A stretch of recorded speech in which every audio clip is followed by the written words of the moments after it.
今天是就是祈愿法会的最后一天，本来是昨天要讲这个特别开示啊，这个特别开示要昨天要讲的，但是我这几天太忙了，然后呢，昨天完全忘记要讲这个特别开示，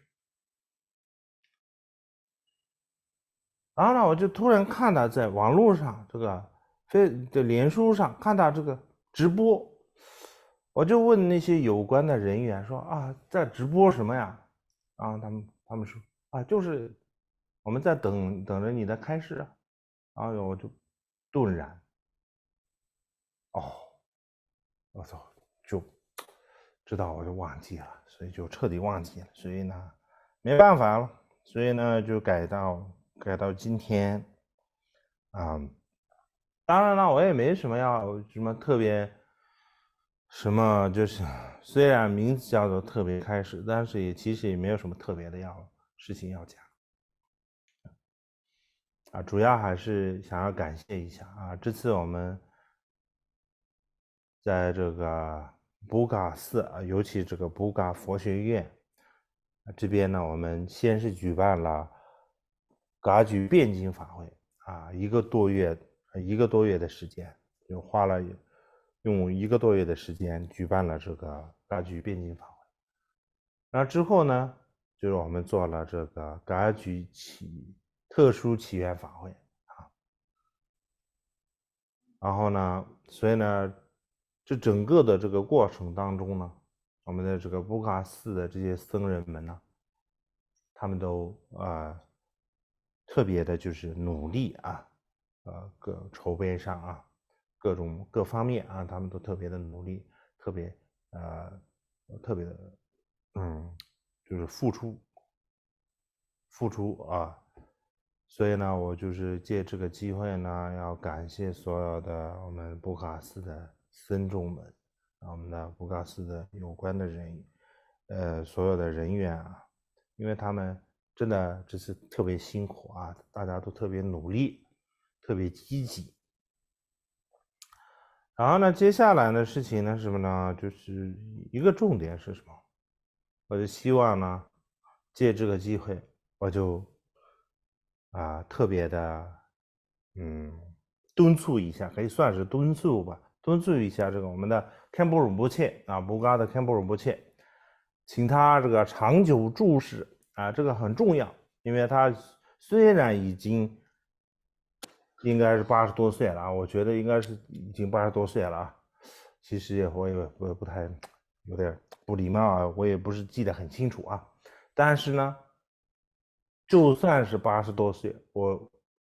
我也敦促仁波切呀，再活个10年、20年，啊，这个很重要。当然，我也很想说啊，就是长命100岁啊，就是可能就是留个就是几百年啊，仁波切住个几百年，我心里面是有这样的一种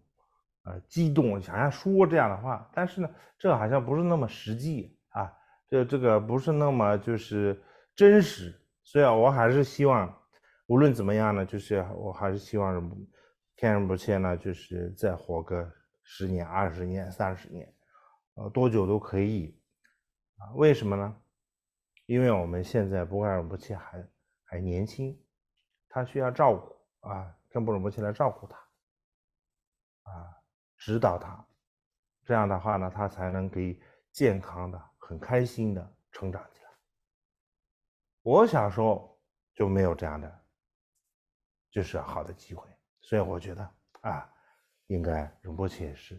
需要这样的一种，就是得需要一个人来照顾他、关心他，真心的这个希望他好这样的一个人。我觉得这个人呢，非这个堪布莫属，所以呢，我觉得堪布得要多活几年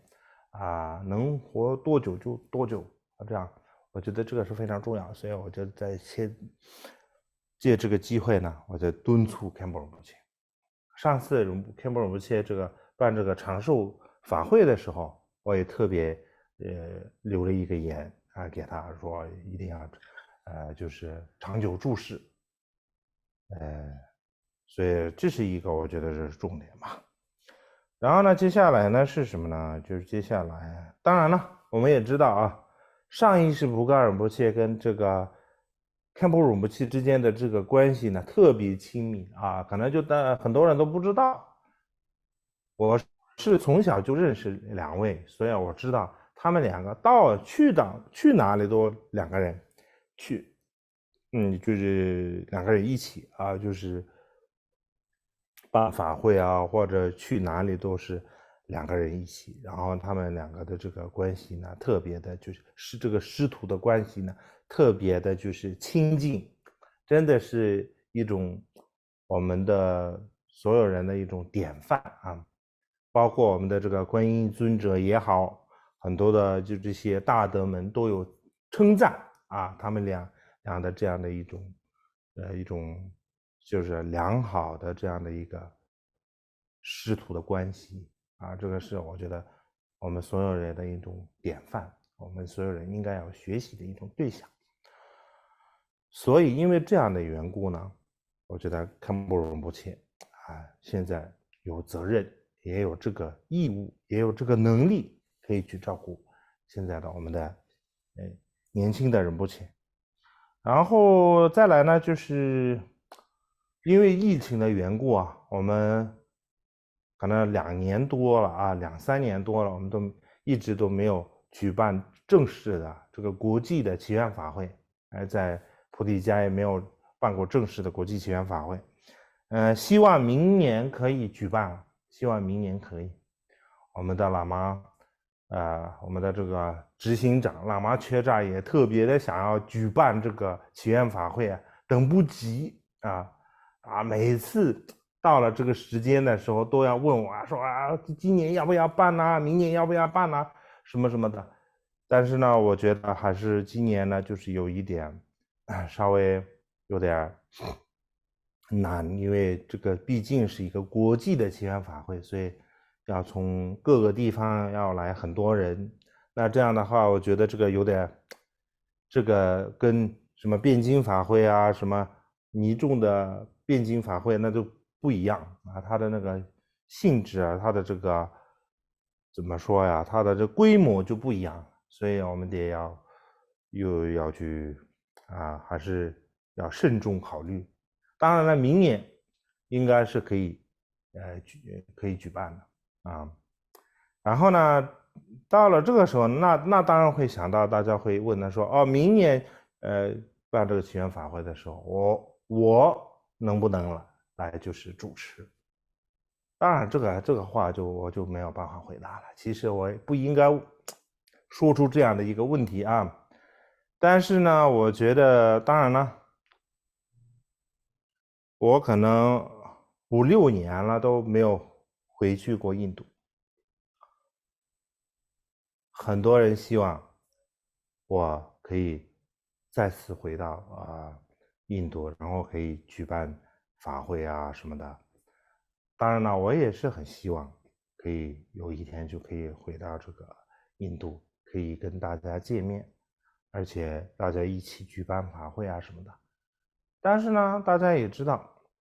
我在印度这么多年，可能将近18、19年左右啊，在印度呢，可以说受尽了各种的磨难，各种的就是可以说各种的坎坷啊。所以现在呢，如果让我回来，可能这件事情就没有那么简单那得要慎重考虑。如果我回去之后像以前那样，又是就没有什么太多自由然后呢就是有各种限制，这样的话，那就真的就。我觉得这个就没有这个必要吧，我觉得，所以呢，我得要慎重考虑。但是呢，当然呢，我觉得这个，我们也知道这个，我们这个藏传佛教跟这个印度的这个关系是很重要，几百年、几千年的关系。我们的传承都来自于印度啊，这些法脉都来自于印度，我们都知道，这个关系就是很重要而且我们很多的藏族人在那边，我们的这个噶举派来说的话，很多的寺院啊、仁波切啊什么的都在那边所以呢，我也非常重视这个这个事情，但是呢，但是我还是要慎重考虑虽然我不想太多，但是呢，有时候不得不想，然后再来就是什么呢？再来所以呢，我的意思就是说我相信有一天，我们在什么印度或者尼泊尔或者不丹，我们可以再次见面，再次举办。所以当然了，我以前从西藏来的时候路过印度，但是呢，从此之后呢，我从来没有去过尼泊尔。但是现在呢，我能去尼泊尔的这个希望就比以前大，去这个不丹的希望也比以前大很多。所以希望跟大家在不同的地方见面，不同的地方可以就是举办法会我们不同的地方我们就接触这样子。好了，谢谢了，我的这个中文有限但是希望也没有丢我们的这个堪布甸姐的脸，谢谢。